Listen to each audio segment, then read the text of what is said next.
இன்றைய முக்கிய செய்திகள். புதுவை ரெட்டியார்பாளையம் பகுதியில் உள்ள லட்சிய ஜனநாயக கட்சி அலுவலகத்தில் லட்சிய ஜனநாயக கட்சி தலைவரும் காமராஜ் நகர் தொகுதி சட்டமன்ற உறுப்பினருமான ஜோஸ் சார்லஸ் மார்டன் நீர்மோர் பந்தலை திறந்து வைத்து பொதுமக்களுக்கு தாகம் தணிக்கும் வகையில் மோர் வழங்கினார்.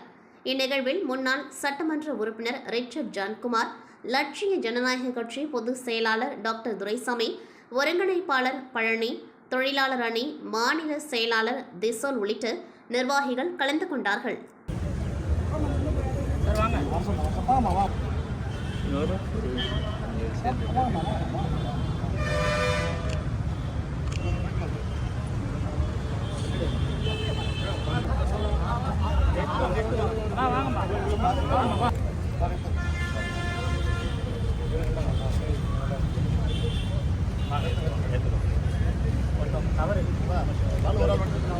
அது கூட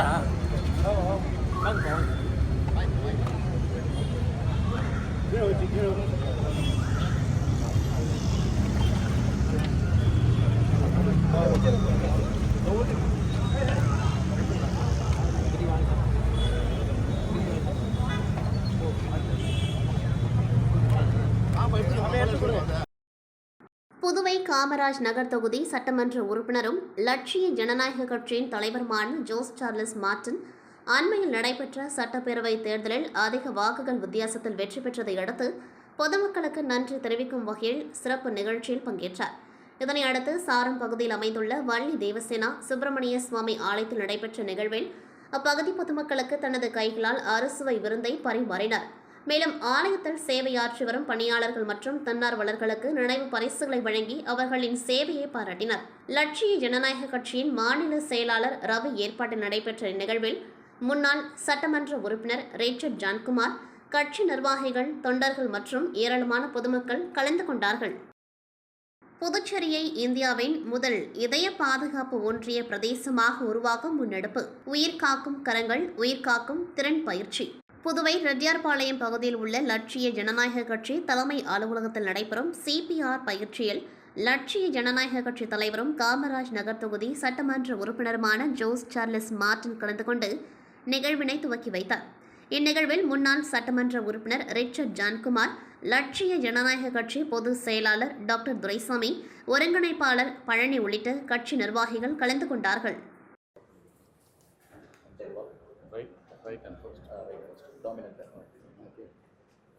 Center of the chest, between the nipples, sternum வச்சுட்டு 90 degrees compression hard and fast. Okay. pediatric monitor. So we have to make the heart to pump, sir, actually. So நம்ம கொடுத்தா தான் வந்து blood will be circulated and then it will be collected back, sir. So we have to make sure that they are keeping the elbow straight, shoulder straight, and then we have to press fast. So this is count is less. Okay, 30 is to 2 ratio. So 30 compressions and 2 breaths. So after COVID, breath is not advisable. Only this is called a hand. Okay. So anyone can do, even a student. That is why we are concentrating on 8th standard. From 8th standard, we are forcing them to making it essential. Anyone can do. Just imagine after 5 years that. Puduvai குடிசை மாற்று வாரியம் பெருந்தலைவர் காமராஜர் நூற்றாண்டு ஒருங்கிணைந்த வீடு கட்டும் மற்றும் PMAYU 2.0 திட்டத்தின் கீழ் காமராஜ் நகர் தொகுதி பயனாளிகளுக்கு முதல் தவணையாக ரூபாய் 1 லட்சம் கட்டுமான நிதி உதவியை காமராஜ் நகர் தொகுதி அலுவலகத்தில் லட்சிய ஜனநாயக கட்சி தலைவரும் காமராஜ் நகர் தொகுதி சட்டமன்ற உறுப்பினருமான ஜோஸ் சார்லஸ் மார்டன் MLA வழங்கினார்.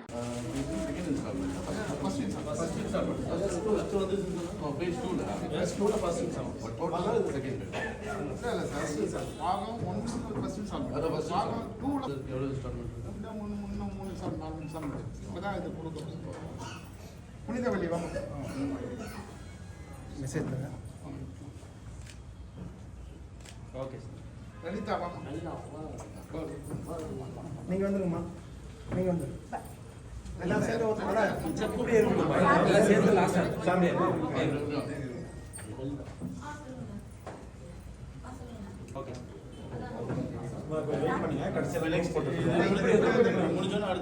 அதுக்கப்புறம் தனம் போட்ட உடனே 3 அடி ஃபினிஷிங் பண்ணாமல் 4 அடி. ஃபர்ஸ்ட் 1 லட்சம், செகண்ட் டீல் வந்து 2 லட்சம், மூணாவது 1.5 லட்சம். Fourth, 50 lakhs.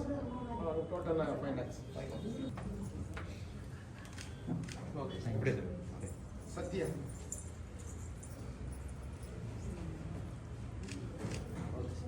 Manida. Anganwadi வட்டாங்களா?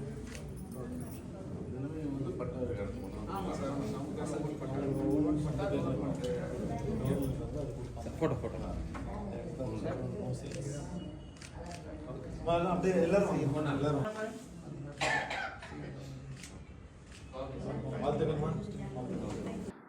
Puducherry Nainar மண்டபம் பகுதியில் அமைந்துள்ள அருள்மிகு நாகமுத்து மாரியம்மன், அருள்மிகு முத்து மாரியம்மன் தேவஸ்தானத்தில் இன்று செடல் உற்சவம் மற்றும் தேர் திருவிழாவுக்கான கொடியேற்றம் நடைபெற்றது. இதில் ஆலயத்தின் கௌரவ தலைவரும் முதலியார்பேட்டை சட்டமன்ற உறுப்பினருமான ஜான்குமார் எம்எல்ஏ கலந்து கொண்டு சிறப்பித்தார்.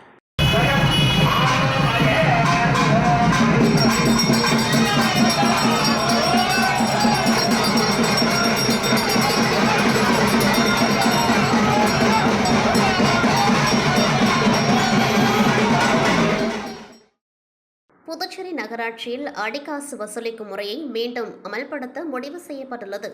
இதுகுறித்து புதுச்சேரி நகராட்சி ஆணையர் ஸ்ரீஜித் வெளியிட்டுள்ள செய்திக்குறிப்பில், புதுச்சேரி நகராட்சிக்குட்பட்ட பொது வெளி, சாலையோரம் மற்றும் அங்காடிகள் அருகில் உள்ள இடங்களில் செயல்படும் தள்ளு வண்டி மற்றும் நடைபாதை கடைகளுக்கு நகராட்சி சட்ட விதிகளின்படி அடிக்காசு வசூலிக்கும் முறை நடைமுறையில் இருந்தது.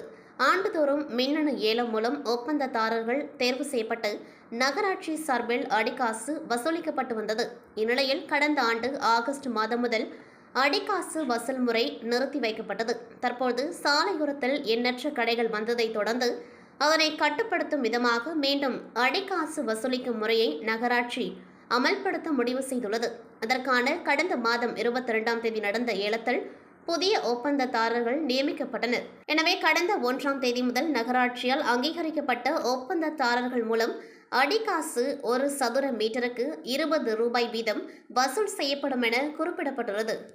கேரளாவை சேர்ந்த மாணவி ஒருவர் புதுச்சேரி அருகே உள்ள கிராமத்தில் வாடகை வீட்டில் தங்கி அதே பகுதியில் உள்ள தனியார் மருத்துவக் கல்லூரியில் 2ஆம் ஆண்டு படித்து வருகின்றார்.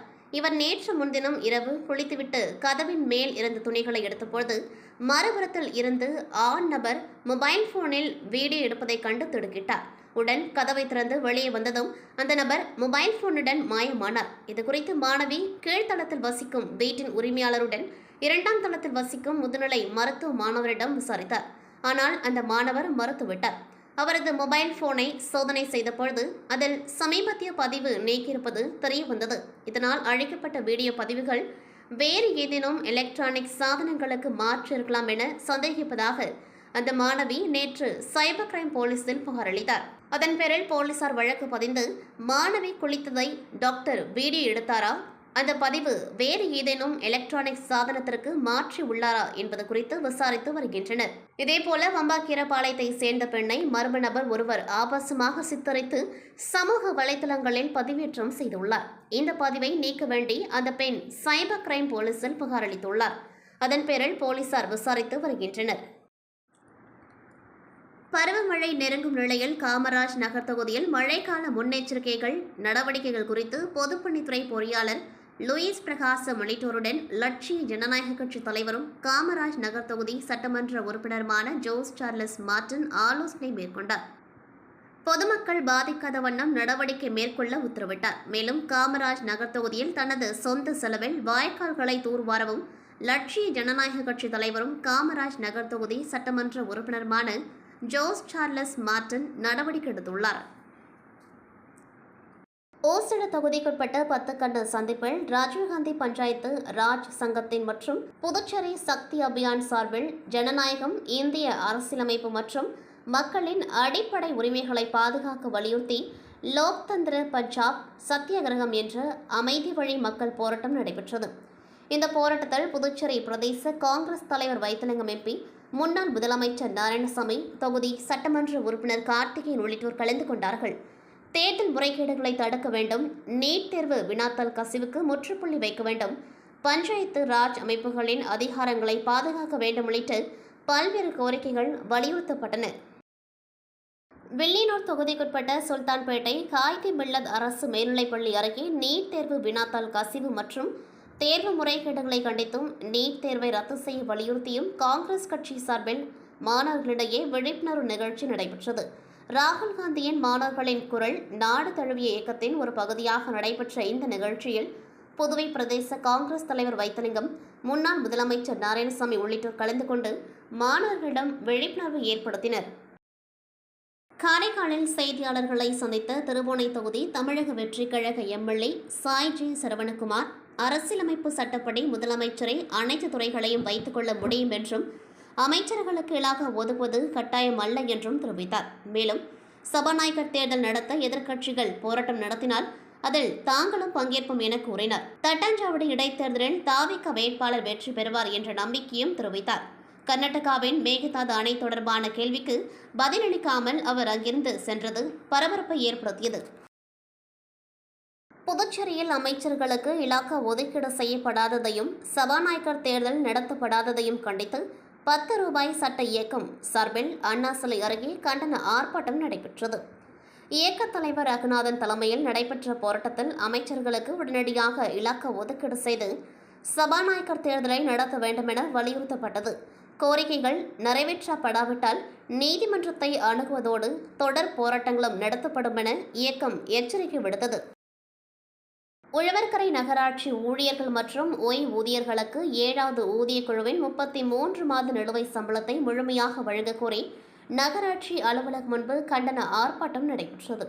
நிலுவைத் தொகையை நிதி பற்றாக்குறை காரணம் கூறி வழங்காமல் தாமதப்படுத்துவதாக ஊழியர்கள் குற்றம் சாட்டினர்.